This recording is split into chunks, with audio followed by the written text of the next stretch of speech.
Recording का notification आ जाता है तो उसके बाद हम लोग शुरू करते हैं। देखिए, कल के लेक्चर में सीआरपीसी के हम लोगों ने जाना था। कल हम लोगों की फर्स्ट क्लास थी सीआरपीसी की, जिसमें हम लोग सिर्फ सीआरपीसी से रूबरू हुए थे। सीआरपीसी है क्या, सब्सटैंटिव लॉज और प्रोसीजरल लॉज के बारे में हम लोगों ने जाना था। किस तरह के लॉज को ये इन्फोर्स करता है इसके बारे में हम लोगों ने जाना था। इसके एप्लीकेशन के बारे में जाना था। अब आज का जो हमारा लेक्चर है, इसमें हम लोग सीआरपीसी का एक पूरे सीआरपीसी का आइडिया लेंगे और ये हम लोग समझेंगे कि इसको हमें किस हिसाब से पढ़ना है और इसकी हम लोग वेरियस स्टेजेस के बारे में जानेंगे कि किस तरीके से एक क्रिमिनल केस जो है शुरू से लेके अंत तक चलता है। और इस लेक्चर में हम लोग ये भी समझेंगे कि किस तरीके से हम लोगों को एग्जाम के पॉइंट ऑफ व्यू से सीआरपीसी को पढ़ना है। तो सीआरपीसी को अगर हम लोग डिवाइड करें तो इसको हम लोग 3 पार्ट में डिवाइड कर सकते हैं। Pre trial stages, trial stages और पोस्ट ट्रायल स्टेजेस। यानी अगर हम लोग देखें कि एक क्रिमिनल केस को हम लोग इन 3 स्टेज में डिवाइड कर सकते हैं। Pre trial stages, trial stages, post trial stages. तो अब यहां पे हमारे लिए ये अहम हो गया कि हम लोग जाने कि ट्रायल का मतलब क्या होता है।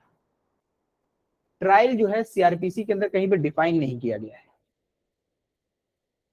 ट्रायल का मतलब कि जो कोर्ट के अंदर जो सबूत जाता है, जब ट्रायल शुरू होता है कोर्ट के अंदर जो भी डॉक्यूमेंट्री एविडेंसेस गए, जो गवाह गए, उनका जुडिशियल एग्जामिनेशन होता है कि जो बात प्रोसिक्यूशन अभियोजन पक्ष या जो प्रोसिक्यूशन जो है वो अक्यूज्ड के ऊपर जो इल्जाम लगा रहा है, क्या वो उसको प्रूफ कर पाता है। तो यानी ट्रायल के अंदर जो अब सबूत पहुंचे हैं उनको प्रूफ किया जाता है या डिसप्रूफ किया जाता है। या तो जो प्रोसिक्यूशन होगा, जो अक्यूज के ऊपर इल्जाम लगाया है उसको प्रूफ करेगा, कोर्ट में साबित करेगा। जो कोर्ट में साबित करने की, सबूत को साबित करने की जो कार्रवाई होती है उसी को हम लोग कहते हैं ट्रायल। की कोर्ट में ट्रायल चल रहा है, यानी सबूतों को साबित किया जा रहा है। और या तो डिफेंस जो होता है वो इसको डिसप्रूव करता है ट्रायल के अंदर कि जो मेरे अगेंस्ट आरोप लगे हैं ये गलत है, या तो वो उनको डिसप्रूव करता है। इसी ट्रायल के स्टेज में इंडियन एविडेंस एक्ट पिक्चर में आ जाता है। इंडियन एविडेंस एक्ट के अंदर हम लोग कवर करेंगे कि अलग अलग तरीके से एग्जामिनेशन होता है, एग्जामिनेशन की स्टेजेस होती हैं, सबूतों को किस तरीके से प्रूफ करना है। तो ट्रायल के अंदर सबूतों को प्रूफ किया जाता है, जिसके बाद जब कोर्ट के सामने सबूत इस्टेब्लिश हो जाता है तो कोर्ट अपना फैसला सुनाता है। तो ट्रायल का एंड जो होता है वो ईदर कन्विक्शन होता है या एक्विटल होता है। तो यानी अगर ट्रायल खत्म हुआ तो कोर्ट जो है या तो बरी कर देगी, बरी करने का मतलब कि एक्विट कर देगी, और या तो कॉन्विक्ट कर देगी, या तो सजा सुना देगी या तो छोड़ देगी। तो ये ट्रायल की स्टेज होती है, सबसे इंपॉर्टेंट होती है ये, क्योंकि इसी स्टेज के अंदर जो इल्जामात लगे हैं, जो सबूत आया है, उसको कोर्ट के अंदर एस्टैब्लिश किया जाता है, प्रूफ या डिसप्रूव किया जाता है। तो अब इस स्टेज को हम लोगों ने, इसी स्टेज को लेके हम लोग ने सीआरपीसी को 3 पार्ट में डिवाइड कर लिया है। प्री ट्रायल स्टेजेस यानी सबूत को जो साबित करने वाली स्टेज है, इससे पहले क्या क्या होगा कि कोर्ट में केस पहुंचा होगा, सबूत पहुंचा होगा, सारी चीजें पहुंची होंगी, इससे पहले क्या क्या हुआ होगा। फिर उसके बाद ट्रायल की स्टेजेस आती है कि ट्रायल में क्या क्या होगा, जिसके अंदर इंडियन एविडेंस एक्ट को भी हम लोग कनेक्ट करके पढ़ेंगे कि इंडियन एविडेंस एक्ट के कौन कौन से सेक्शंस जो हैं इससे जुड़ते हैं ट्रायल की स्टेजेस में। फिर पोस्ट ट्रायल स्टेजेस आ जाते हैं। तो इसको हम लोग थोड़ा सा रफली समझ लेते हैं। तो जैसे pre trial stages, pre trial stages का क्या मतलब होता है कि देखिए, जब भी कोई ऑफेंस होता है, ऑफेंस कमिट हो गया, ऑफेंस नहीं हुआ है, तब एग्जीक्यूटिव मैजिस्ट्रेट्स अपनी कार्रवाई करते हैं उसको प्रिवेंट करने के लिए। उनका काम होता है प्रिवेंशन का। उनको लगता है कि कोई अपराधी अपराध कर सकता है, सिक्योरिटी ले लेते हैं for piece and good behaviour के लिए।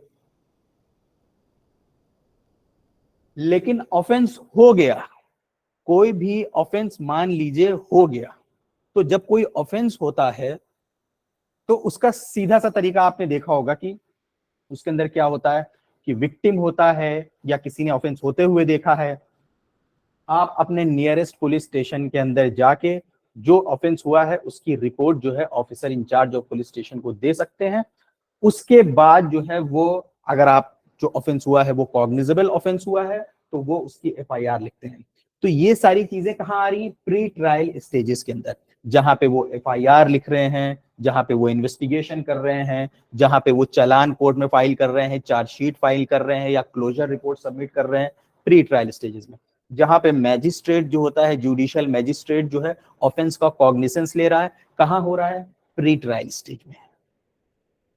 ऑफेंस का कॉग्निजेंस लेने के बाद उसने अक्यूज को बुलाया, सम्मन भेजा, उसके बाद जो चार्ज फ्रेम होता है, उसके बाद जब कोर्ट अपना चार्ज फ्रेम करता है, चार्ज मतलब एक स्पेसिफिक एक्यूजेशन की क्या क्या आरोप जो है अक्यूज के अगेंस्ट लगे हैं, उसको पता भी तो चले, क्योंकि अभी तक तो पुलिस के पास केस था, पुलिस ने जो भी इन्वेस्टिगेशन करने से पहले जो जो भी धाराएं लगा दी थी, तो पुलिस ने तो अपनी मर्जी से कुछ भी लगा दिया हो, कोई भी धाराएं लगा दिया हो।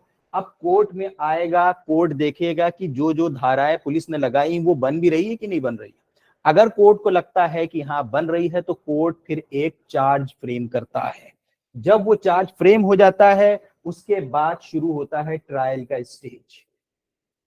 तो ये ट्रायल का स्टेज होता है। तो ट्रायल स्टेज के अंदर बहुत सारे अलग अलग ट्रायल सीआरपीसी के अंदर बताए गए हैं, चैप्टर 18, 19, 20, 21, अलग अलग trial, sessions trial, warrant trial, summons trial, summary trial. तो जो सभी नेचर का ट्रायल होगा वो सब चैप्टर पिक्चर में आ जाएगा। मान लीजिए कि अगर सेशन में चलना है ट्रायल तो चैप्टर 18 पिक्चर में आ जाएगा, वारंट ट्रायल है चैप्टर 19 पिक्चर में आ जाएगा, उसके अंदर बहुत सारे सेक्शंस हैं। सम्मन केस है, सम्मन ट्रायल चलेगा, चैप्टर 20 पिक्चर में आ जाएगा, समरी ट्रायल चलना होगा चैप्टर 21 पिक्चर में आ जाएगा। तो वो ट्रायल की स्टेज हो गई। फिर उसके बाद पोस्ट ट्रायल स्टेजेस के अंदर कि कोर्ट का जो भी जजमेंट आया हुआ है, उसके बाद जैसे अपील हो गई, अपील करी जा सकती है, तो ये ट्रायल होने के बाद अपील हो रही है। फिर अपैलेट कोर्ट का मान लीजिए जो फैसला आया, जो सेंटेंस हुई, उसको एग्जीक्यूट करवाना, ये भी पोस्ट ट्रायल स्टेजेस के अंदर आ गई। तो इन्हीं तीनों स्टेजेस को हम लोग सीआरपीसी में एक एक स्टेज करके पढ़ेंगे, और इसके अंदर हम लोग ये भी देखते हुए चलेंगे कि बहुत सारे वर्ड्स और एक्सप्रेशन जो सीआरपीसी के अंदर डिफाइन किए गए हैं, बहुत सारे और टॉपिक है जो हमारे इस स्टेजेस में डायरेक्टली नहीं आएंगे, लेकिन उसको हम लोग इसके अंदर कवर करेंगे किसी ना किसी तरीके से कनेक्ट करके। जैसे फॉर एग्जाम्पल जो मेंटेनेंस की प्रोसीडिंग्स है, जो न्यूसेंस को प्रिवेंट करने के पावर्स हैं मैजिस्ट्रेट्स के पास, इमूवेबल प्रॉपर्टी को लेके अगर कोई झगड़ा हो सकता है, ब्रीच ऑफ पीस हो सकता है, उसको रोकने का जो पावर है एग्जीक्यूटिव मैजिस्ट्रेट के पास, उसको हम लोग अलग से कवर करेंगे। जो प्रिवेंटिव एक्शंस हैं पुलिस के, उसको हम लोग अलग से कवर करेंगे। जो मेंटेनेंस प्रोसीडिंग्स है वाइफ चिल्ड्रन को लेके, उसको हम लोग अलग से कवर करेंगे।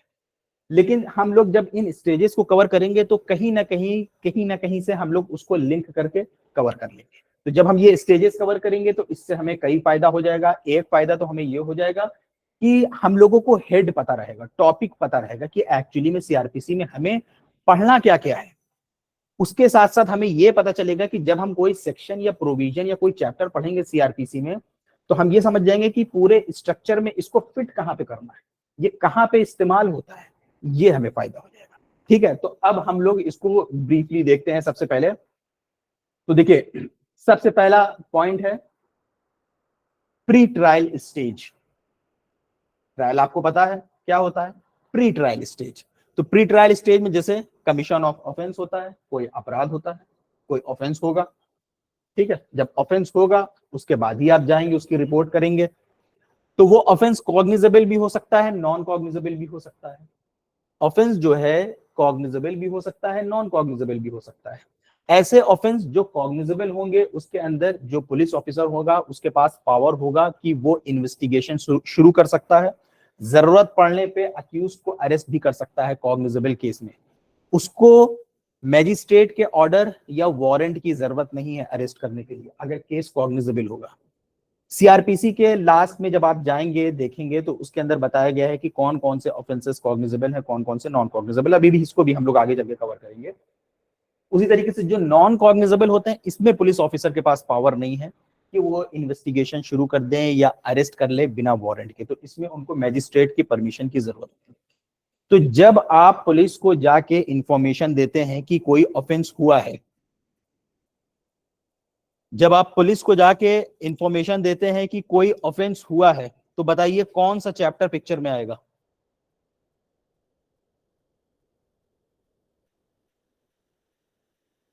पोस्ट ट्रायल में रिवीजन भी हम लोग ला सकते हैं। अगर आपने जाके पुलिस को इंफॉर्मेशन दिया है कि कोई ऑफेंस हुआ है, तो कौन सा चैप्टर पिक्चर में आएगा? चैप्टर 12।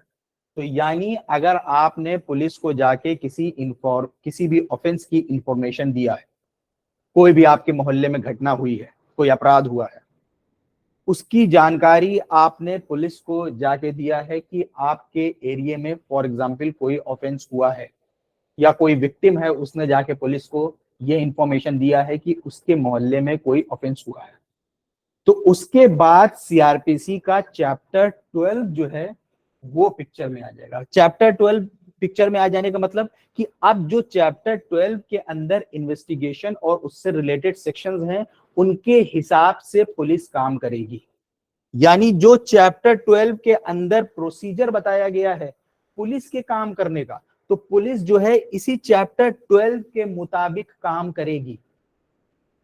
कैसे आपको बुलाएगी, कैसे इन्वेस्टिगेशन करेगी, कैसे रिपोर्ट फॉरवर्ड करेगी, कैसे अपनी रिपोर्ट लगाएगी, ये सारी चीजें जो है चैप्टर 12 के अंदर मिल जाएंगी। ये चैप्टर 12 आपका सेक्शन 154 से शुरू हो रहा है और 176 के बीच में डिस्कस है। तो information of a cognizable offence, तो अगर आप पुलिस को जाके इंफॉर्मेशन देते हो तो या वो कॉग्निजेबल ऑफेंस की होगी या तो नॉन कॉग्निजेबल ऑफेंस की होगी। तो अगर वो कॉग्निजेबल ऑफेंस की है तो अंडर सेक्शन 154 सीआरपीसी एफआईआर जो है सेक्शन 154 में रजिस्टर होती है और वो सिर्फ कॉग्निजेबल ऑफेंस की होती है। याद रखिएगा, जो हम लोग आमतौर पे एफआईआर का वर्ड सुनते हैं वो एफआईआर लिखी जाती है सेक्शन 154 सीआरपीसी के अंदर कॉग्निजेबल ऑफेंस के लिए। First information report is registered, FIR puts the case into motion. तो जैसे ही एफआईआर एक बार लिख गई तो आपने क्रिमिनल लॉ को मोशन में डाल दिया, मतलब कि क्रिमिनल लॉ जो है अब वो एक्टिव हो गया। अब क्रिमिनल लॉ जो है एक्टिव हो गया। अब ऐसा नहीं है कि एफआईआर लिखने के बाद चीजें खत्म हो जाएंगी या पुलिस अपनी मर्जी से चाहे तो हटा दे, नहीं। अब इसका पूरा प्रोसीजर पुलिस को फॉलो करना पड़ेगा। अब उसके बाद उसको इन्वेस्टिगेशन करनी पड़ेगी, इन्वेस्टिगेशन करेगी, क्योंकि ये first information report is registered. ये जो एफआईआर होती है ये एक्चुअली में रजिस्टर्ड हो जाती है। आपको एक नंबर मिल जाएगा, फिर आप इसको ऑनलाइन भी चेक कर सकते हैं इसका स्टेटस जो है क्या चल रहा है। तो ऐसा नहीं है कि अगर पुलिस ने एफआईआर लिख दिया तो फिर वो अपनी मनमानी कर सकते हैं। उनको भी एक प्रोसीजर फॉलो करना पड़ेगा जो इसके चैप्टर 12 के अंदर बताया गया है। उसकी पूरा एक प्रोसीजर होता है जिसमें वो इन्वेस्टिगेशन करते हैं। कुछ मामलों को छोड़ के आमतौर पे इन्वेस्टिगेशन के लिए कोई टाइम नहीं है, बहुत लंबे लंबे समय तक भी ये लोग इन्वेस्टिगेशन करते रहते हैं, 6 महीना, साल भर, बहुत लंबे लंबे समय तक।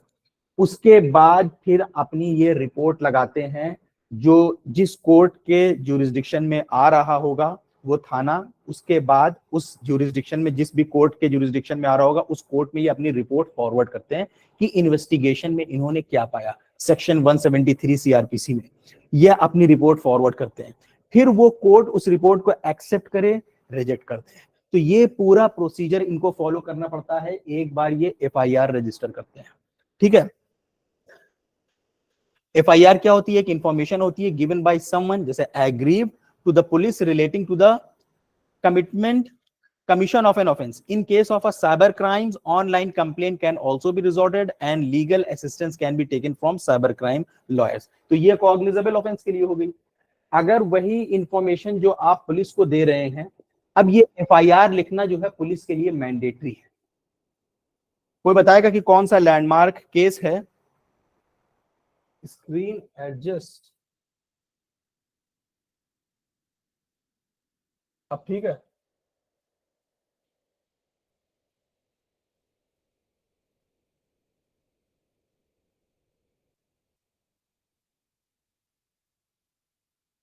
बिल्कुल सही, ललिता कुमारी वर्सेस स्टेट ऑफ यूपी का, कि जहां पे कोई इंफॉर्मेशन अगर पुलिस को दी जाती है, ललिता कुमारी वर्सेस स्टेट ऑफ यूपी के अंदर कोर्ट ने बोला अगर वो डिस्क्लोज करती है कि कॉग्निजेबल ऑफेंस हुआ है तो ये मैंडेटरी ड्यूटी है पुलिस की कि पुलिस एफआईआर रजिस्टर करे।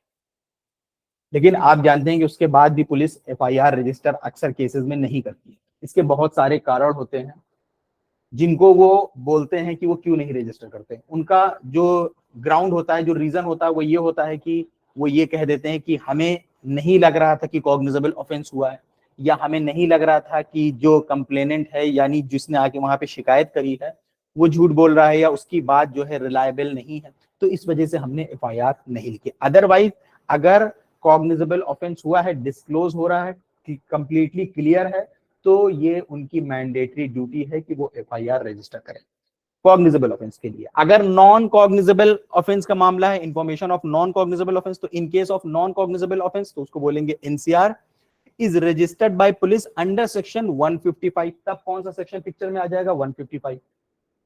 अभी हम लोग कल के टॉपिक में एफआईआर को डिटेल में पढ़ेंगे क्योंकि ये एक इंपॉर्टेंट टॉपिक है, इसको हम लोग डिटेल में पढ़ेंगे। अभी हम लोग सिर्फ स्टेजेस समझ रहे हैं क्रिमिनल केस की। तो अगर आप पुलिस को जाके इंफॉर्मेशन देते हैं कॉग्निजेबल ऑफेंस की तो पुलिस जो है उसको रजिस्टर करती है अंडर सेक्शन 154 के अंदर।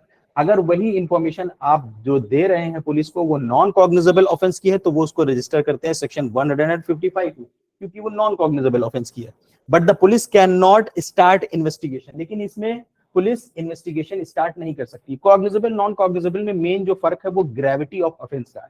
जो कॉग्निजेबल ऑफेंसेस होते हैं वो बहुत सीरियस नेचर के होते हैं, मर्डर, रेप, इस तरह के जो ऑफेंसेस होते हैं सीरियस नेचर के, जैसे इसमें चोरी भी आ जाएगी, थेफ्ट भी आ जाएगा, ये सीरियस नेचर के होते हैं। ये उसके कंपैरिजन में लेस सीरियस होते हैं। तो वो स्टेट की ड्यूटी है कि आपके पास जैसे ही कॉग्निजेबल ऑफेंस की रिपोर्ट आती है आप उसको रजिस्टर करिए और इन्वेस्टिगेशन शुरू कर दिए अंडर सेक्शन 154 के अंदर। तो वो रजिस्टर करेंगे और फिर इन्वेस्टिगेशन शुरू कर देंगे। 155 के अंदर 155 के अंदर वो पुलिस जो है कैन नॉट स्टार्ट इन्वेस्टिगेशन और arrest the accused without the order of a magistrate. बिना मैजिस्ट्रेट के ऑर्डर के वो 155 अगर नॉन कॉग्निजेबल रिपोर्ट आई है तो वो इन्वेस्टिगेशन नहीं शुरू कर सकते हैं और ना तो अक्यूज को अरेस्ट कर सकते हैं, having power to try such case. ठीक है, तो ये हम लोगों को सबसे पहली चीज पता चली प्री ट्रायल स्टेज के अंदर जो है कमीशन ऑफ एन ऑफेंस। इसमें एक हो गया कॉग्निजेबल, एक हो गया नॉन कॉग्निजेबल। कॉग्निजेबल है सेक्शन 154 पिक्चर में आएगा, नॉन कॉग्निजेबल है सेक्शन 155 पिक्चर में आ जाएगा। अब एक चीज और ध्यान रखिएगा, ये जो चैप्टर 12 है सीआरपीसी के अंदर, ये प्रिलिमिनरी एग्जामिनेशन के हिसाब से बहुत ज्यादा इंपॉर्टेंट है। प्रिलिमिनरी एग्जामिनेशन के हिसाब से मेंस के अंदर इसके कुछ सेक्शंस हैं जिनसे क्वेश्चन पूछा जाता है मेंस में, लेकिन प्रिलिमिनरी एग्जामिनेशन के हिसाब से इसके सारे के सारे सेक्शंस इंपॉर्टेंट है। मेंस के हिसाब से इसके कुछ सेक्शन इंपॉर्टेंट है, जैसे सेक्शन 154 इसका बहुत इंपॉर्टेंट है, जिसको हम लोग कल डिटेल में कवर करेंगे। एफआईआर क्या होता है, एफआईआर की एविडेंशियरी वैल्यू क्या होती है, एफआईआर लिखने में डिले हो गया तो क्या होगा। तो ये सारी चीजें जो है एफआईआर को लेके क्वेश्चन पूछा जाता है। तो लेकिन ये पूरा का पूरा चैप्टर जो मेंस के लिए इंपॉर्टेंट रहेगा वो हम बताते चलेंगे, बाकी का पूरा चैप्टर प्रिलिमिनरी एग्जामिनेशन के लिए इंपॉर्टेंट है।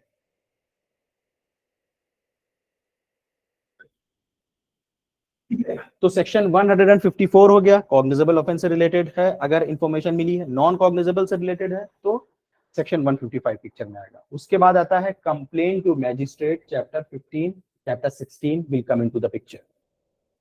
देखिए, क्रिमिनल केस को मोशन में लाने के लिए, क्रिमिनल केस को शुरू करने के लिए आपके पास दो रास्ते खुले हुए हैं। क्रिमिनल लॉ को मोशन में लाने के लिए, क्रिमिनल लॉ को एक्टिव करने के लिए, कि क्रिमिनल लॉ जो है वो शुरू हो जाए,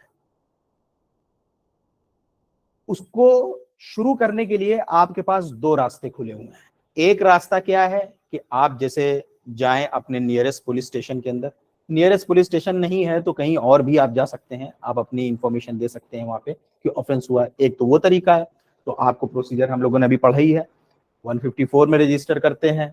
तो 154 में जब रजिस्टर करते हैं, इन्वेस्टिगेशन का प्रोसीजर आ जाता है, तो चैप्टर 12 पिक्चर में आ जाएगा। उनको चैप्टर 12 को पूरा का पूरा फॉलो करना पड़ेगा, उसी के मुताबिक चलना पड़ेगा, फिर उनको अपनी रिपोर्ट लगानी पड़ेगी। तो एक तो उस तरीके से आप क्रिमिनल लॉ को मोशन में ला रहे हैं। दूसरा तरीका यह है कि आप मैजिस्ट्रेट को कंप्लेन भी कर सकते हैं। पुलिस को टेक्निकल लैंग्वेज में सीआरपीसी की जो पुलिस को हम लोगों ने एफआईआर जाके करवाई है, वो उनको हमने इंफॉर्मेशन दिया है। पुलिस वालों को जाके जो हमने सूचना दी है वो इंफॉर्मेशन है, एफआईआर, फर्स्ट इंफॉर्मेशन रिपोर्ट। लेकिन सीआरपीसी की टेक्निकल लैंग्वेज में मैजिस्ट्रेट को जाके जो हम इंफॉर्मेशन देते हैं उसको नाम दिया गया है कंप्लेंट का, कि मैजिस्ट्रेट से हमने जाके शिकायत करी है, मैजिस्ट्रेट को हमने कंप्लेंट करी है। तो ध्यान रखिएगा, ये दोनों को सीआरपीसी में कभी भी इंटरचेंजेबली मत यूज करिएगा कि पुलिस को कंप्लेन करिए। पुलिस को कंप्लेन नहीं करी जा रही, पुलिस को इंफॉर्मेशन दी जा रही है।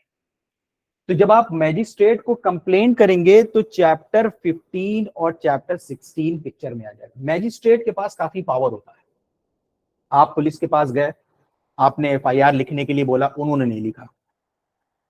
हालांकि सेक्शन 154 के अंदर बताया गया है, थोड़ा सा इसके और प्रोसीजर आप कर सकते हैं। तो मान लीजिए कि कुल मिला के आप पुलिस के पास गए, पुलिस ने आपकी एफआईआर नहीं लिखी, आप मैजिस्ट्रेट के पास जा सकते हैं, मैजिस्ट्रेट से कंप्लेन कर सकते हैं। जब आप मैजिस्ट्रेट के पास जाते हैं और कंप्लेन करते हैं तो मैजिस्ट्रेट के पास बहुत पावर होता है। मैजिस्ट्रेट ये कर सकता है कि पुलिस को डायरेक्ट कर सकता है कि एफआईआर लिख के इन्वेस्टिगेशन शुरू करिए। जैसे ही मैजिस्ट्रेट पुलिस को, ये आपके और हमारे कहने से तो पुलिस नहीं करने वाली, लेकिन जब मैजिस्ट्रेट उनको डायरेक्ट करेगा, जो उनके केस को ट्राई कर सकता है, जब वो डायरेक्ट करेगा कि इस मामले में आप एफआईआर लिख के इन्वेस्टिगेशन शुरू करिए, तो फिर चैप्टर 12 पिक्चर में आ जाएगा। तो एक रास्ते से चैप्टर 12 पिक्चर में कब आ रहा है? जब आप डायरेक्ट पुलिस के पास जा रहे हैं और उनको इंफॉर्मेशन दे रहे हैं कि कोई कॉग्निजेबल ऑफेंस हुआ है। एक तो इस तरह से चैप्टर 12 पिक्चर में आ रहा है। दूसरा रास्ता क्या है कि आपने मैजिस्ट्रेट को जाके कंप्लेन करी, मैजिस्ट्रेट ने पुलिस को डायरेक्ट करा कि आप एफआईआर लिख के इन्वेस्टिगेशन शुरू करिए। तो हमारी और आपकी बात नहीं सुनेंगे, पर मैजिस्ट्रेट की सुनने के लिए वो बाउंड है। मैजिस्ट्रेट ने डायरेक्ट करा, आप एफआईआर लिख के इन्वेस्टिगेशन शुरू करिए। फिर चैप्टर 12 पिक्चर में आ जाएगा, फिर चैप्टर 12 के मुताबिक उनको इन्वेस्टिगेशन करके अपनी रिपोर्ट लगानी पड़ेगी। मैजिस्ट्रेट के पास यह भी पावर है कि मैजिस्ट्रेट डायरेक्ट ही ऑफेंस का कॉग्निजेंस ले सकता है, कि मतलब इन्वेस्टिगेशन वाली वो पूरी प्रक्रिया को किनारे करके डायरेक्ट जो आपने जाके कंप्लेन करी है, डायरेक्ट उसी के ऊपर कॉग्निजेंस ले ले, संज्ञान ले ले अपराध का, ऑफेंस का। कॉग्निजेंस लेने का मतलब कि मैजिस्ट्रेट ने अपने जुडिशियल माइंड को अप्लाई किया है और उसको ऐसा लग रहा है कि प्रिमा फेसाई इसमें ऑफेंस हुआ है और इसके अंदर कार्रवाई आगे बढ़ानी चाहिए। ये मतलब हुआ कॉग्निजेंस का, कि जब हम कहेंगे कि मैजिस्ट्रेट ने ऑफेंस का कॉग्निजेंस ले लिया है, मतलब क्या हुआ कि मैजिस्ट्रेट का जो जुडिशियल माइंड है वो ये कह रहा है कि प्रिमा फेसाई उनको ये लग रहा है कि ये ऑफेंस हुआ है और केस को आगे बढ़ाना चाहिए, आगे की स्टेज पे ले जाना चाहिए। तो मैजिस्ट्रेट ये भी कर सकता है कि आप, यानी जो कंप्लेन हुई है उसके ऊपर संज्ञान ले सकता है, कॉग्निजेंस ले सकता है। अगर वो कॉग्निजेंस लेता है तो वो डायरेक्ट अक्यूज्ड को सम्मन भेज सकता है। तो सेक्शन 204 पिक्चर में आ जाएगा। तो यानी जो चैप्टर 15 है और जो चैप्टर 16 है ये पिक्चर में आ जाएंगे कि मैजिस्ट्रेट किस तरीके से कार्रवाई करेगा। फिर वो डायरेक्ट बुला लेगा अक्यूज को कि कोर्ट में हाजिर हो। उसके बाद उसको लगता है कि हाँ ऑफेंस हुआ है, तो फिर वो चार्ज फ्रेम कर देगा। ऊपर वाले में पूरा प्रोसीजर है, पुलिस के पास केस है, पुलिस इन्वेस्टिगेशन करेगी। इन्वेस्टिगेशन के अंदर, इन्वेस्टिगेशन का मेन मकसद होता है कलेक्शन ऑफ एविडेंसेस, कि जो जो चीजें हैं, जो सबूत है, जो कुछ भी आपको मिल रहा है इस अपराध से, उसको सबको आप बटोर के क्या क्या आपने पाया। लेकिन आप कोई कंप्लेन करने गया मैजिस्ट्रेट के पास, मैजिस्ट्रेट को देख के लग रहा है कि हाँ ऑफेंस हुआ है, तो वो डायरेक्ट भी कंप्लेन का कॉग्निजेंस ले सकता है। अब इसको, कंप्लेन को सेक्शन 2D ऑफ सीआरपीसी के अंदर डिफाइन किया गया है। कंप्लेन के बारे में क्या बोला गया है, देखिए, defines the term complaint as any allegation, कि कंप्लेंट जो है कोई भी एलिगेशन है जिसको कहा गया है ओरली और इन राइटिंग। एक मिनट,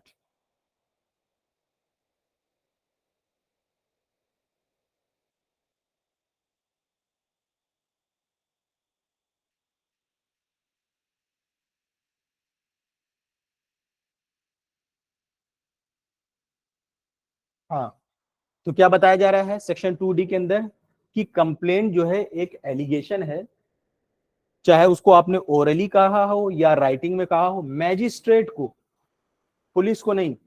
तो कंप्लेंट जो है एक एलिगेशन है, चाहे वो ओरली करी हो आपने या राइटिंग में, मैजिस्ट्रेट को किस नजरिए से, with a view to his taking action, कि मैजिस्ट्रेट जो है, इस नजरिए से आपने कंप्लेंट करी कि मैजिस्ट्रेट जो है एक्शन ले अंडर दिस कोड यानी सीआरपीसी के अंदर, दैट सम पर्सन, यानी आपने कंप्लेंट में क्या कहा है कि that some person whether known or unknown, की कोई इंसान है चाहे नोन है या unknown has committed an offence, किसी ने कोई अपराध किया है, but does not include a police report, but इसके अंदर पुलिस रिपोर्ट इंक्लूड नहीं होती है।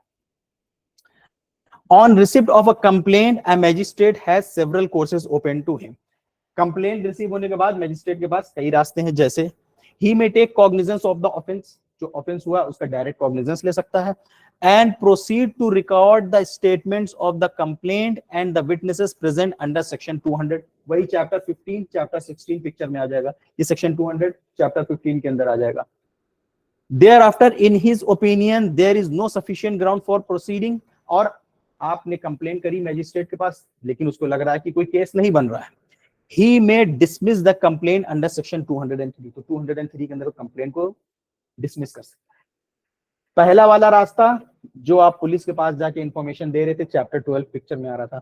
दूसरा रास्ता, ये दोनों ही रास्ते को हम लोग अपना के क्रिमिनल लॉ को मोशन में ला रहे हैं, इन दोनों ही रास्तों को अपना के हम लोग क्रिमिनल लॉ को मोशन में ला रहे हैं। If in his opinion there is sufficient ground for proceeding, लेकिन अगर उसको लगता है कि सफिशिएंट ग्राउंड है कार्रवाई आगे बढ़ाने के लिए, ही में इशू प्रोसेस, तो फिर वो प्रोसेस इशू कर सकता है। प्रोसेस इशू करने का मतलब कि सम्मन भेज सकता है, वारंट कर सकता है, किस सेक्शन में, अंडर सेक्शन 204 सीआरपीसी के। ठीक है, इतना हम लोगों को क्लियर हो गया कि ऑफेंस की रिपोर्ट पुलिस को देना, उसके साथ साथ आपके पास दूसरा रास्ता खुला है कि आप मैजिस्ट्रेट को भी जाके कंप्लेन कर सकते हैं। तो magistrate under section 156 sub section 3 के अंदर उनको ऑर्डर कर सकता है पुलिस को कि वो एफआईआर रजिस्टर करके इन्वेस्टिगेशन शुरू कर सकता है। फिर उसके बाद अब ये जो इन्वेस्टिगेशन पुलिस करती है, इस इन्वेस्टिगेशन के अंदर मान लीजिए कि एफआईआर करवाया, एफआईआर पुलिस ने रजिस्टर कर लिया, अब एफआईआर को रजिस्टर करने के बाद जो दूसरा स्टेप आता है वो क्या स्टेप होता है, वो होता है इन्वेस्टिगेशन का। इस इन्वेस्टिगेशन के अंदर पुलिस क्या करती है, police conduct investigation for collection of evidences, सबूत को कलेक्ट करना, interrogation, statement of accused, statement of witnesses, scientific analysis, opinion if required. During this time, at any stage decided by the investigation agency, accused person can be arrested. जरूरत पड़ने पे cognizable offense में arrest भी कर सकती है। In case of a cognizable offense, police can start investigation after the registration of FIR. तो ये जो इन्वेस्टिगेशन है इसके अंदर पुलिस इतनी चीजें करती है, मेन इसका मकसद होता है एविडेंसेस को, सबूतों को कलेक्ट करके लाना। ये इन्वेस्टिगेशन को सेक्शन 2H सीआरपीसी के अंदर डिफाइन किया गया है। यहां पे भी आप इन्वेस्टिगेशन को जब अपने मुंह से बोलेंगे तो आपको हमेशा ध्यान रखना है कि इसको आप किसी और दूसरे वर्ड से इंक्वायरी या इन्वेस्टिगेशन को इंटरचेंजेबली नहीं इस्तेमाल कर सकते हैं कि कहीं पे आपने इन्वेस्टिगेशन कह दिया, कहीं पे इंक्वायरी कर दिया। अगर इन्वेस्टिगेशन आपने बोला है तो इन्वेस्टिगेशन का एक स्पेसिफिक मतलब होता है। यहाँ पे क्या मतलब होता है, investigation includes all proceeding, investigation के अंदर सारी वो प्रोसीडिंग्स आएगी under this code for the collection of evidence, सबूतों को कलेक्ट करना, conducted by a police officer. तो यानी इन्वेस्टिगेशन कौन कंडक्ट कर रहा है, पुलिस ऑफिसर कंडक्ट कर रहा है, और by any person other than a magistrate, magistrate के अलावा या कोई और इंसान कर रहा हो, तो या तो कोई पुलिस ऑफिसर होगा और by any person other than a magistrate, यानी मैजिस्ट्रेट नहीं करता है investigation, who is authorized by a magistrate in this behalf। और ये सारी चीजें जो है पुलिस अपने इन्वेस्टिगेशन के दौरान करती है।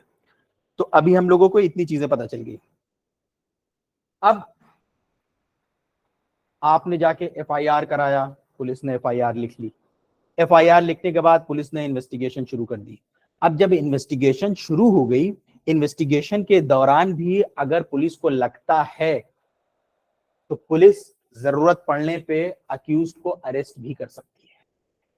तो अगर अक्यूज को अरेस्ट कर सकती है तो जो बेल का प्रोविजन है वो एक इंसान के पास हमेशा अवेलेबल होता है। प्री ट्रायल स्टेज में भी आप बेल ले सकते हो, ट्रायल स्टेज में भी बेल मिल सकती है, और पोस्ट ट्रायल स्टेज के अंदर भी बेल मिल सकती है। सबके अलग अलग। मेन जो इसका चैप्टर है बेल का वो है चैप्टर 33। तो यानी बेल की जब हम लोग बात करेंगे उसमें एंटीसिपेटरी बेल होती है। एंटीसिपेटरी बेल आपके अरेस्ट होने से पहले ही आप कोर्ट में जाके अप्लाई कर दें कि आपको एंटीसिपेटरी बेल मिल जाए, कि आपके अरेस्ट होने से पहले ही आपको ये बेल मिल गई कि आपको कोई अरेस्ट कर ही ना पाए। तो वो एंटीसिपेटरी बेल होती है। उसके बाद अगर आप अरेस्ट हो गए हैं तो फिर नॉर्मल बेल की जो प्रोविजन है वो पिक्चर में आ जाएंगी। ये सारी चीजें चैप्टर 33 के अंदर बताई गई है सीआरपीसी के। ये चैप्टर 33 भी बहुत इंपॉर्टेंट है। इसके अंदर जब हम लोग आगे चल के कवर करेंगे तो हम लोग देखेंगे कि कौन कौन से सेक्शंस जो है मेंस के हिसाब से पढ़ना है और कौन कौन से प्री के हिसाब से।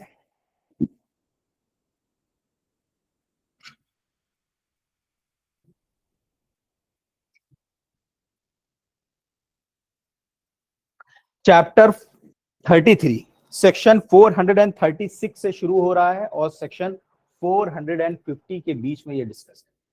तो फिर एक एक स्टेजेस को अपने दिमाग में रिवाइज करते रहिएगा कि पुलिस को रिपोर्ट दी गई, वो कॉग्निजेबल ऑफेंस की थी कि नॉन कॉग्निजेबल ऑफेंस की थी। कॉग्निजेबल की थी तो 154 में रजिस्टर करता है, नॉन कॉग्निजेबल थी 155। उसके बाद वो इन्वेस्टिगेशन शुरू करता है। इन्वेस्टिगेशन सेक्शन 2H के अंदर डिफाइन किया गया है। पुलिस के पास अगर आप नहीं जाते हैं, आप कंप्लेन करते हैं मैजिस्ट्रेट के पास, तो मैजिस्ट्रेट को जब आप कंप्लेन करते हैं तो कंप्लेंट सेक्शन 2D के अंदर डिफाइन करी गई है। ऐसे याद करिए, कंप्लेंट सेक्शन 2D के अंदर डिफाइन करी गई है। और जब आप मैजिस्ट्रेट को जाके कंप्लेन करते हैं तो चैप्टर 15 चैप्टर 16 जो है पिक्चर में आ जाता है। पुलिस को जब आप इंफॉर्मेशन देते हैं, वो इन्वेस्टिगेशन शुरू करती है, तो चैप्टर 12 पिक्चर में आ जाता है। तो इससे सारी चीजों को आप कनेक्ट कर पाएंगे कि कब कौन सा चैप्टर कौन से प्रोविजंस पिक्चर में आ रहे हैं। फिर उसके बाद एफआईआर हो गई, लग रहा है आप अरेस्ट हो सकते हैं, आप एंटीसिपेटरी बेल के लिए जा सकते हैं कोर्ट में। ठीक है, सेक्शन 438 आगे चल के हम लोग पढ़ेंगे। उसके अलावा नॉर्मल बेल के प्रोविजन है 436, 437, 439। तो चैप्टर 33 जो है वो पिक्चर में आ जाएगा सीआरपीसी का बेल के लिए। बेल जो है प्री ट्रायल स्टेज में भी आपके पास अवेलेबल है, आप जा सकते हैं बेल के लिए, ट्रायल के दौरान भी, पोस्ट ट्रायल के दौरान भी। ठीक है। फिर उसके बाद arrest of the accused person. जब arrest of the accused person की हम लोग बात करेंगे तो अरेस्ट के लिए भी एक चैप्टर हमारे पास मौजूद है सीआरपीसी के अंदर, chapter 5।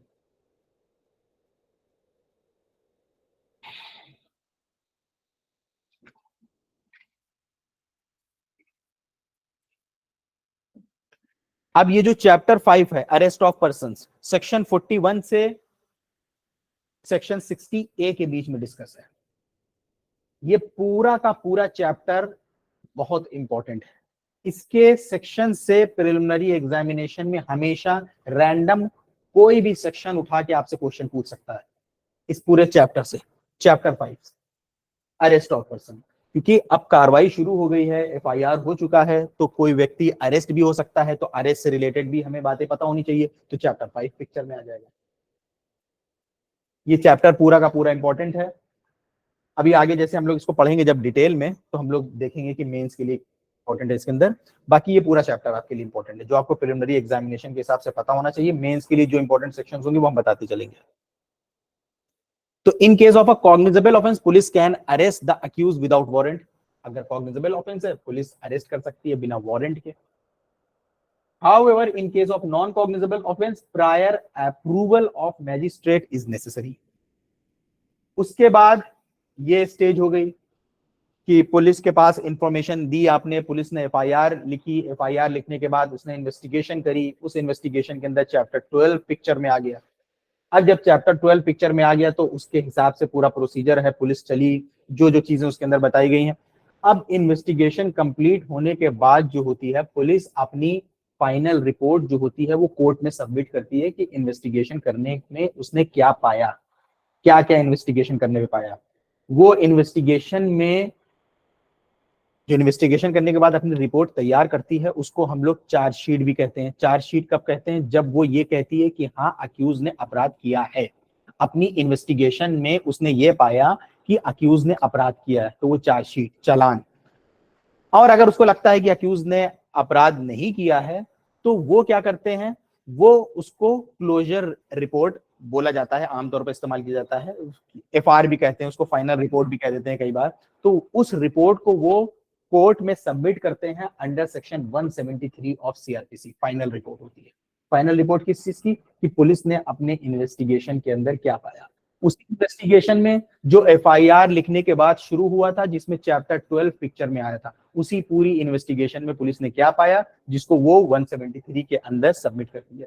If investigating agency feels a prima facie case is made out, charge sheet is filed in a court through the public prosecutor. If police feels that the no prima facie case is made out, a final report is filed in court under section 173 CRPC.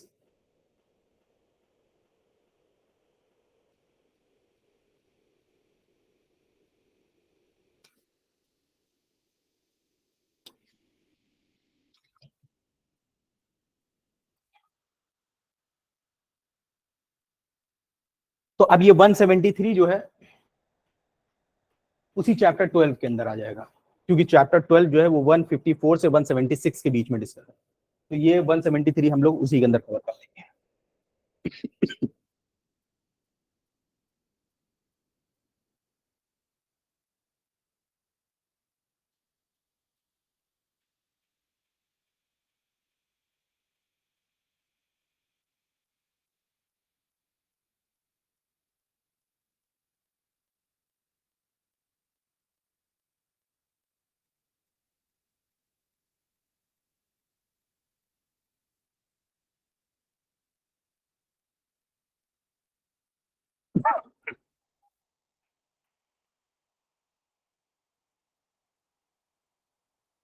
अब एक बार police के पास से police report जो है वो court में पहुंच गई, यानी पुलिस ने अपनी रिपोर्ट जो है सबमिट कर दी कोर्ट में अंडर सेक्शन 173 में।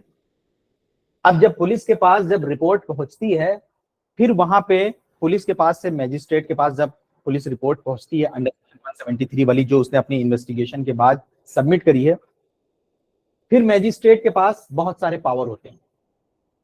मैजिस्ट्रेट के पास उस रिपोर्ट के आने के बाद बहुत सारे पावर होते हैं। मैजिस्ट्रेट जो है उस पूरी रिपोर्ट को रिजेक्ट कर सकता है कि हम नहीं मानते हैं कि आपने जो भी इन्वेस्टिगेशन में पाया, हम नहीं मानते हैं जो भी आपने इन्वेस्टिगेशन में पाया। उन्होंने इन्वेस्टिगेशन के अंदर कुछ भी पाया हो सकता है कि उन्होंने इन्वेस्टिगेशन में अपनी रिपोर्ट में ये बताया हो कि वो अक्यूज को गिल्टी या अक्यूज को नहीं मान रहे हैं कि उसके द्वारा अपराध किया गया है, बट उसके बाद भी मैजिस्ट्रेट पुलिस की रिपोर्ट पे बाउंड नहीं है। वो उस पे कॉग्निजेंस भी ले सकता है, रिपोर्ट को किनारे करके कॉग्निजेंस भी ले सकता है।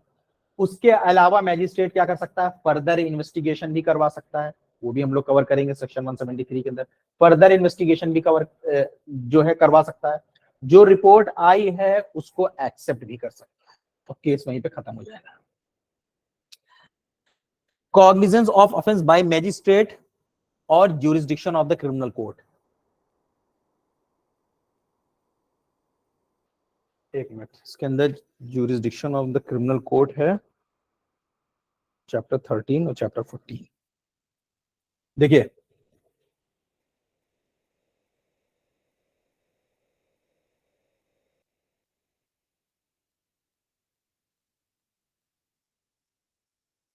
देखिए अब इतना हम लोगों ने जान लिया कि मैजिस्ट्रेट के पास पुलिस की रिपोर्ट आती है अंडर सेक्शन 173 वाली। अब यहाँ पे जो क्रिमिनल कोर्ट है उसका ज्यूरिसडिक्शन, कौन से क्रिमिनल कोर्ट में ज्यूरिसडिक्शन होगा, तो ज्यूरिसडिक्शन चैप्टर 13 में बताया गया है। चैप्टर 13 पिक्चर में आ जाएगा, ये देखने के लिए कोर्ट का जुरिस्डिक्शन है या नहीं। उसके अलावा जो मैजिस्ट्रेट कॉग्निजेंस लेता है ऑफेंस का, वो चैप्टर 14 उसमें पिक्चर में आ जाएगा। मैजिस्ट्रेट जो ऑफेंस का कॉग्निजेंस लेता है उसके लिए चैप्टर 14 पिक्चर में आ जाएगा, जिसके अंदर मैजिस्ट्रेट को पावर दिया गया है सेक्शन 190 के अंदर सीआरपीसी के, कि मैजिस्ट्रेट जो है ऑफेंस का कॉग्निजेंस ले सकता है। अक्यूज्ड का, ऑफेंडर का नहीं ले रहा है, ऑफेंस का कॉग्निजेंस ले सकता है जुडिशियल माइंड लगा के कि यहाँ पे ये अपराध हुआ है। तो चैप्टर 13 हो गया jurisdiction of criminal courts and inquiries and trials, और उसके बाद हो गया chapter 14 conditions requisite for initiation of proceeding. Section 190 से लेके 199 के बीच में चैप्टर 14 जो है डिस्कस है, जिसके अंदर मैजिस्ट्रेट कॉग्निजेंस लेता है। After filing of chargesheet the next stage is taking cognizance of offence. आपने चार्जशीट फाइल कर दिया, अब चार्जशीट फाइल करने के बाद मैजिस्ट्रेट के पास जो चार्जशीट आपने फाइल करी है उसके बेसिस पे मैजिस्ट्रेट कॉग्निजेंस ले सकता है, संज्ञान ले सकता है। इसका मतलब यह हुआ कि मैजिस्ट्रेट ने अपने जुडिशियल माइंड अप्लाई करके ये समझा है कि ऑफेंस हुआ है, प्रामा फेसाई ऐसा लग रहा है ऑफेंस हुआ है, और केस को आगे बढ़ाना। आगे बढ़ाने का मतलब कि अब ये चार्ज शीट है, ये चार्ज नहीं है, दोनों अलग अलग होते हैं, ध्यान में रखिएगा। चार्ज शीट अलग होती है और चार्ज अलग होता है। चार्ज शीट वो होती है जो पुलिस अपनी इन्वेस्टिगेशन करने के बाद 173 के अंदर जो अपनी रिपोर्ट सबमिट करती है पुलिस को, 173 में वो चार्ज शीट होती है जब उसके अंदर वो ये बताती है कि हाँ उसने ये पाया कि अक्यूज ने ऑफेंस किया है, तो वो चार्ज शीट होती है। चार्ज जो होता है वो इसके बाद आता है, कि जब केस जो है कोर्ट में पहुंचता है, पुलिस की रिपोर्ट पहुंचने के बाद केस कोर्ट में पहुंचता है, उसके बाद कोर्ट जो है चार्ज को फ्रेम करता है।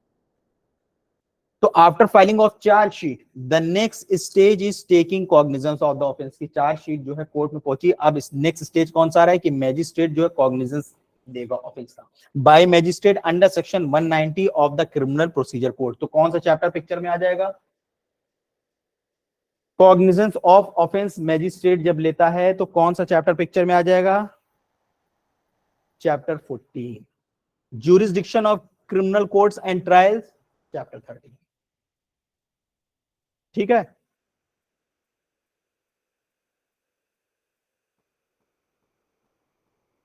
अब मैजिस्ट्रेट जब कॉग्निजेंस लेता है तो कॉग्निजेंस लेने के बाद वो प्रोसेस इशू कर सकता है, जो अक्यूज्ड है उनको बुला सकता है, तो उसके लिए वो सम्मन हो सकता है भेजे, वारंट करे। तो जब सम्मन्स या वारंट वो करता है तो ये सम्मन्स और वारंट के लिए भी हमारे पास चैप्टर है, chapter 6 of CrPC, process to compel appearance under chapter 6। यानी प्रोसेस टू कंपेल अपीयरेंस करने के लिए, अपीयर करवाने के लिए वो प्रोसेस की किसी व्यक्ति के अपीयरेंस के लिए उसको कंपेल किया जा सके। तो कौन सा चैप्टर पिक्चर में आ जाएगा? Chapter 6 of CrPC. इसके अंदर सम्मन्स के बारे में भी बताया गया है, वारंट के बारे में भी बताया गया है, अटैचमेंट के बारे में भी बताया गया है। ठीक है, ये जब हम लोग इसको कवर करेंगे तो हम लोग डिटेल में जाके कवर करेंगे सम्मन्स, वारंट और अटैचमेंट के बारे में। लेकिन यहाँ पे हम लोग इसको क्योंकि स्टेजेस में पढ़ रहे हैं तो हमें ये समझ में आ जाएगा कि ये सम्मन्स और वारंट जो है कहाँ पे पिक्चर में आ रहा है। फिर उसके बाद कोर्ट में जब केस पहुंचा तो decision is taken by the court on the question of chargesheet. अब ये जो चार्जशीट कोर्ट के अंदर पहुंची थी, इसी चार्जशीट के बेसिस पे अब कोर्ट को ये डिसीजन लेना है कि आगे बढ़ा जाए, चार्ज फ्रेम किया जाए, या अक्यूज्ड को यहीं पे डिस्चार्ज कर दिया जाए। क्योंकि एक बार चार्ज फ्रेम हो जाएगा तो अक्यूज को क्या क्या कर सकता है कोर्ट? शुरुआत में ही हमने बताया था,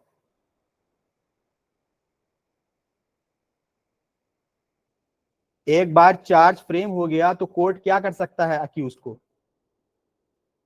कन्विक्शन कर सकता है, लेकिन एक्विट कर सकता है। वहां पे वर्ड क्या इस्तेमाल होगा चार्ज फ्रेम होने के बाद?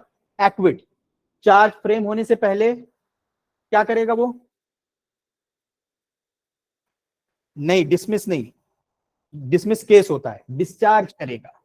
तो अगर चार्ज फ्रेम हो गया, उसके बाद हम लोगों ने शुरुआत में ही पढ़ा था ट्रायल चलेगा। ट्रायल का रिजल्ट क्या होता है? जो जजमेंट आएगा, या कन्विक्शन होगा या एक्विटल होगा। तो वहां पे क्या हो रहा है? एक्विट कर रहा है। कोर्ट जो है अक्यूज को एक्विट कर रहा है चार्ज फ्रेम होने के बाद, क्योंकि ट्रायल चलने लगेगा। चार्ज फ्रेम हुआ, उसके बाद ट्रायल शुरू हो गया, ट्रायल होने के बाद जो अक्यूज होगा उसको एक्विट किया जाएगा या तो कॉन्विक्ट किया जाएगा, लेकिन चार्ज फ्रेम अभी नहीं हुआ है।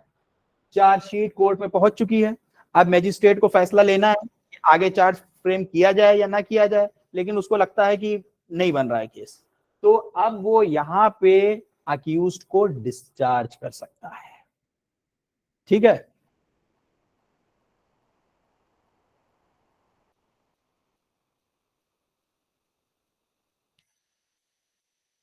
तो court can reject chargesheet in which case accused is discharge. Court जो है चार्जशीट को रिजेक्ट कर सकता है जिसमें अक्यूज्ड जो है डिस्चार्ज कर देगा अक्यूज को। Court can accept that a prima facie case is made out. Court जो है एक्सेप्ट कर सकता है कि prima facie on the face of the record ऐसा लग रहा है कि केस हुआ है, फ्रेम कर सकता है चार्जेस। अब देखिए चार्ज फ्रेम कर रहा है, and post the case for trial. जब चार्ज फ्रेम हो जाएगा उसके बाद केस को वो पोस्ट कर रहा है, किसके लिए? ट्रायल के लिए।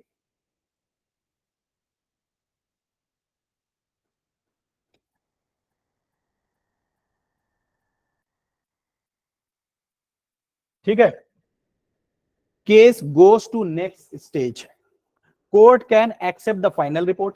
कोर्ट जो है जो भी फाइनल रिपोर्ट आई है पुलिस द्वारा उसको एक्सेप्ट कर सकता है। Case is closed and the accused is discharged, or court can reject the final report and direct the police to investigate further investigation। ये भी हम लोग अभी आगे चल के पढ़ेंगे। Case goes back to the stage of investigation, or if the court direct the case to be posted for trial, case goes to next stage। अब next stage क्या है? framing of charge। अब कोर्ट फ्रेम करेगा, अगर court को लग रहा है कि हाँ ऑफेंस हुआ है, कार्रवाई आगे बढ़ानी चाहिए। आगे बढ़ाने की मतलब कि केस को नेक्स्ट स्टेज में भेजना चाहिए, इस केस को नेक्स्ट स्टेज में भेजना चाहिए। नेक्स्ट स्टेज क्या होगी कि अब यहाँ पे ट्रायल शुरू हो, तो ट्रायल शुरू होने से पहले क्या होगा? चार्ज फ्रेम किया जाएगा। तो फ्रेमिंग ऑफ चार्ज के लिए हमारे पास पूरा चैप्टर है, chapter 17 of CrPC. Section 211 contents of charge, उसके अंदर डिस्कस है। जब हम लोग चार्ज का टॉपिक पढ़ेंगे तो उसके अंदर हम लोग जानेंगे चार्ज के बारे में। चार्ज के अंदर मतलब बताया गया है उसके अंदर कि जो अक्यूज्ड है उसको कोर्ट ने क्या पाया कि फला जगह इतने तारीख को इतने बजे जो है उन्होंने ये सेक्शन में ये ऑफेंस किया है। ये चीज होती है चार्ज के अंदर, क्योंकि चार्ज से पहले अभी जो इन्वेस्टिगेशन हुई है वो तो पुलिस ने करी है। पुलिस ने अपनी इन्वेस्टिगेशन में क्या पाया, और पुलिस ने इन्वेस्टिगेशन करी। पुलिस की इन्वेस्टिगेशन इन्फ्लुएंस भी हो सकती है, पुलिस अपनी मर्जी से सेक्शन लगा सकती है, बहुत सारे सेक्शन लगा सकती है, बहुत सारे सेक्शन हटा सकती है, नहीं केस बन रहा हो बना सकती है। तो पुलिस के बाद से जब कोर्ट में केस आता है, कोर्ट में केस आने के बाद कोर्ट उस पर क्या फैसला लेता है कि क्या यहाँ पे चार्ज फ्रेम करना जरूरी है या नहीं जरूरी है। तो चार्ज, फ्रेमिंग ऑफ चार्ज की जब हम लोग बात करेंगे, जब कोर्ट फ्रेम करेगा चार्ज को, तो चार्ज के लिए हमारे पास चैप्टर 17 है। चैप्टर 17 पिक्चर में आ जाएगा। इसके अलावा कुछ स्पेसिफिक सेक्शंस भी बताए गए हैं, जैसे सेशन ट्रायल जब चलेगा हम लोग आगे पढ़ेंगे तो उसमें सेक्शन 228 के अंदर चार्ज फ्रेम होता है। वारंट ट्रायल में 240 के अंदर चार्ज फ्रेम होता है, क्योंकि वो ट्रायल के सेक्शंस हैं, तो उसमें बताया गया है कि कहां पास किस स्टेज में चार्ज फ्रेम हो रहा है। अभी यहाँ पे हम लोग एक बेसिक आइडिया ले रहे हैं कि कब फ्रेमिंग ऑफ चार्ज की स्टेज आती है। आगे बढ़ते हैं हम लोग। After considering the police report and other important documents, the accused is not discharged, then the court frames charges under which he is to be tried। यानी कोर्ट जो है चार्ज फ्रेम करती है। चार्ज इसलिए फ्रेम करती है कि अब जो अक्यूज्ड है उसको एक क्लियर कट आइडिया मिलना चाहिए ना कि कौन कौन से अपराधों को लेके उसको डिफेंस करना है अपना। भाई अभी तक तो केस पुलिस के पास था, पुलिस इन्वेस्टिगेशन कर रही थी, सेक्शन बहुत सारे लगाए गए, हटाए गए, काफी दिनों से इन्वेस्टिगेशन चल रही थी। अब जब कोर्ट में केस आ गया, कोर्ट का जो चार्ज फ्रेम करना मतलब का ये होता है कि ये एक फाइनल लड़ाई है जो आपको इन सेक्शंस के ध्यान में रख के करनी है। जो आपका डिफेंस होगा इन्हीं सेक्शंस को ध्यान में रख के करना है जो चार्ज के अंदर कोर्ट ने लगाए हैं। उसके बाद कोर्ट जब चार्ज फ्रेम करता है उसके साथ साथ जो अक्यूज होता है उसको कॉन्विक्ट कर सकता है ऑन प्ली ऑफ गिल्टी, उसके एडमिट कर लेने पे कि हाँ हमने अपराध किया है। अगर अक्यूज जो है उसको एडमिट कर लेता है तो उसको बोलते हैं प्ली ऑफ गिल्टी, जो इसके अंदर सेक्शन 229, 241, 252, 253 के अंदर डिस्कस है। Conviction on plea of guilty कि उसने एडमिट कर लिया कि गिल्टी एक्सेप्ट करते हो, एक्सेप्ट कर लिया, कोर्ट जो है उसको कॉन्विक्ट कर सकता है। If the accused plead guilty the court shall record the plea and may at discretion convicts the accused, accused को कन्विक्ट कर सकता है। If the accused pleads not guilty, अगर उसने गिल्टी प्लीड कर दिया, कोई अब पूरा केस आगे बढ़ाने की जरूरत ही नहीं, वहीं पे कोर्ट जो उसको कॉन्विक्ट कर रहा है। देखिए क्या लिखा हुआ है, अगर अक्यूज गिल्टी प्लीड करता है कोर्ट जो है अपने डिस्क्रिप्शन पे उसको कन्विक्ट कर सकता है, खत्म हो गई बात ही। लेकिन अक्यूज क्या कह रहा है, if the accused pleads not guilty, कि हमने गिल्टी नहीं है। अब जब गिल्टी नहीं है तो केस अब आगे बढ़ेगा, यानी अब ट्रायल शुरू होगा, तुम्हारे अगेंस्ट जो गिल्ट है उसको प्रूफ किया जाएगा। जब उसको प्रूफ करेंगे तो इंडियन एविडेंस एक्ट पिक्चर में आ जाएगा। उसके अंदर बहुत सारी चीजें हम लोग पढ़ेंगे, जैसे इंडियन एविडेंस एक्ट के अंदर हम लोग ने कवर किया था या बाद में हम लोग फिर कवर करेंगे। एग्जामिनेशन होता है पूरा, examination in chief, cross examination, re examination, और कौन से सबूत है किसको कैसे स्टैब्लिश करना है, वो इंडियन एविडेंस एक्ट वहां पे आ जाएगा। क्योंकि अब अक्यूज क्या कह रहा है कि हम गिल्टी प्लीड नहीं करेंगे, हमने अपराध नहीं किया है, हम चाहते हैं ट्रायल चले, हमें हमें एक्विटल चाहिए। Case is posted for trial to begin the trial of the case and further proceedings as per criminal procedure code। फिर केस को जो है नेक्स्ट स्टेज के लिए भेज दिया जाएगा, यानी अब ट्रायल शुरू हो जाएगा। ट्रायल स्टेज शुरू हो गई। अब इतना कुछ हो गया, ये आपकी थी प्री ट्रायल स्टेजेस थी जितनी हम लोगों ने अभी पढ़ी। अब शुरू हो गया ट्रायल स्टेज। अब जब ट्रायल स्टेज की बात आती है तो इसके अंदर कई चीजें होती हैं। ट्रायल जो है कोर्ट ऑफ सेशन में चलना है, सम्मन केस का मामला है, सम्मन ट्रायल चलना है, इन सब के अलग अलग ट्रायल बताए गए हैं। सम्मन केस है, वारंट है तो वारंट का ट्रायल अलग बताया गया है। तो अब कौन से नेचर का ट्रायल है वो उसके प्रोसीजर के हिसाब से चलेगा। जैसे फॉर एग्जांपल अगर ट्रायल सेशन में चलना होगा तो चैप्टर 18 पिक्चर में आ जाएगा सीआरपीसी का। वारंट ट्रायल होना है तो चैप्टर 19 पिक्चर में आ जाएगा। सम्मन्स ट्रायल चलना है चैप्टर 20 पिक्चर में आ जाएगा। और अगर समरी ट्रायल होना है तो चैप्टर 21 पिक्चर में आ जाएगा। तो अभी यहाँ पे सिर्फ आप इन चैप्टर्स के अंदर जो है ट्रायल का एक एक प्रोसीजर बताया गया है कि कैसे सामने वाली पार्टी सबूत देगी, उसके बाद कैसे आपसे पूछा जाएगा, प्ली ऑफ गिल्टी होगी, चार्ज फ्रेम होगा, केस शुरू होगा, एविडेंस जो है डिफेंस देगा अपना, उसके बाद कोर्ट अपना फैसला सुनाएगा। इनके अंदर ये प्रोसीजर बताया गया है इस चैप्टर के अंदर। वही इस चैप्टर के अंदर, वही सम्मन्स के चैप्टर के अंदर यही प्रोसीजर बताएगी कि केस जो है कोर्ट में ट्रायल पे कैसे चलेगा।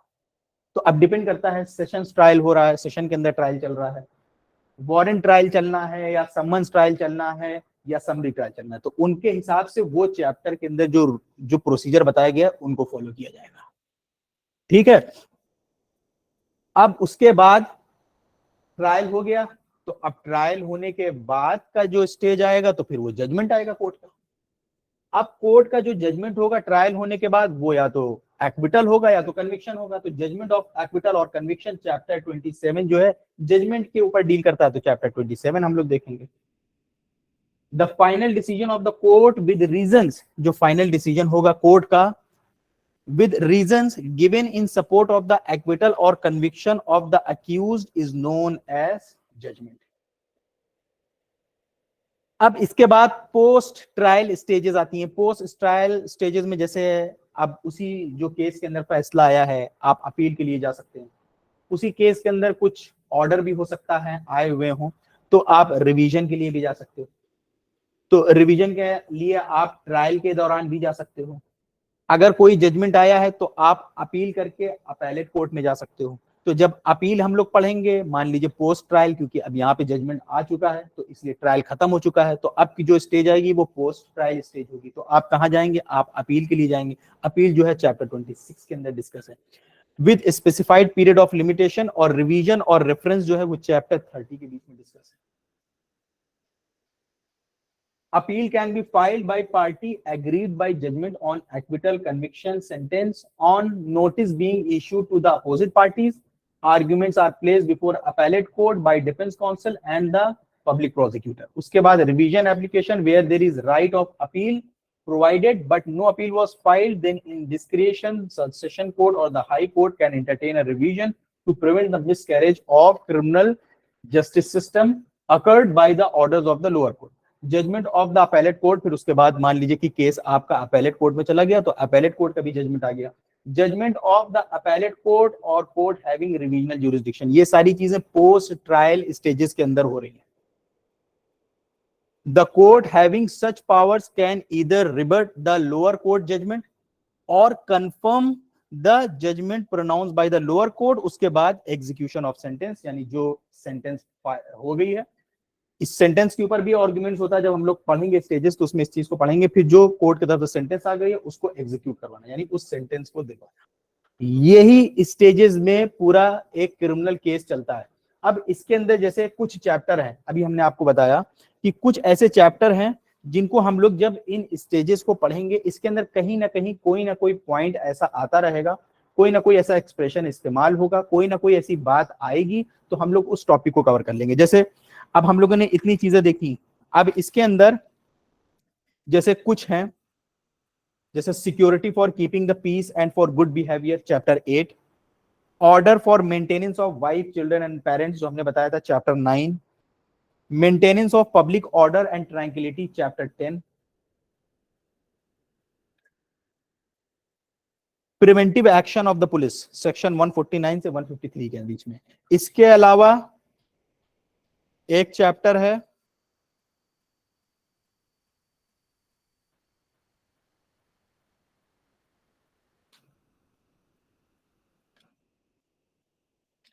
जैसे disposal of property.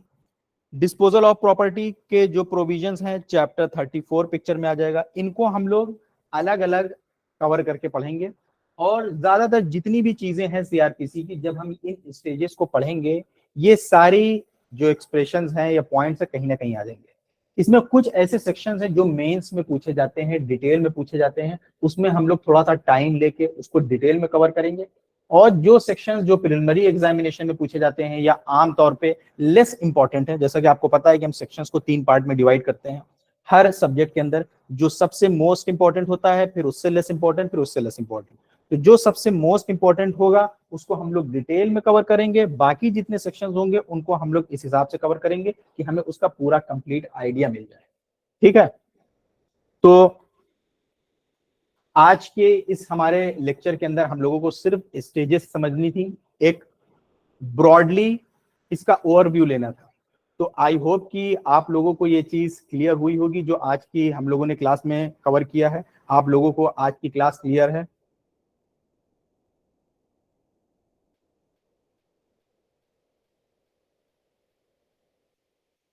PDF provide हो जाएगी कल के लेक्चर की, आज के लेक्चर की पीडीएफ बहुत जल्दी प्रोवाइड हो जाएगी, क्योंकि ये सब पीडीएफ जो है कल की जो है वो बन रही है, पहले से नहीं बनी हुई थी।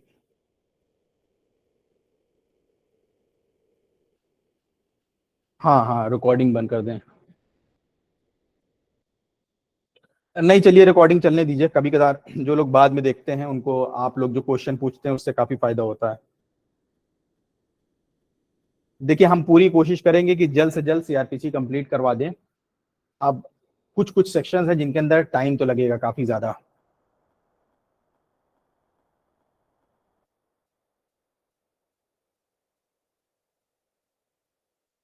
टेलीग्राम वाले जो लेक्चर है हमारे बहुत पहले के हैं, तो उसके अंदर हमने बहुत ज्यादा डिटेल में कवर नहीं किया, ज्यादा पहले लाइव क्लासेस नहीं होती थी मेरी।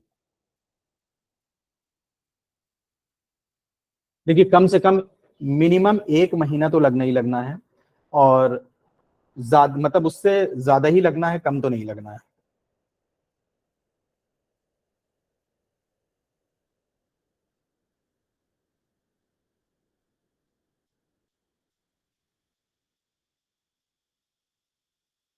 कितने मंथ्स नहीं लगेंगे, 1 महीना लग जाएगा, 1 महीने से 1.5 भी हो सकता है, लेकिन उससे कम समय में हो जाएगा।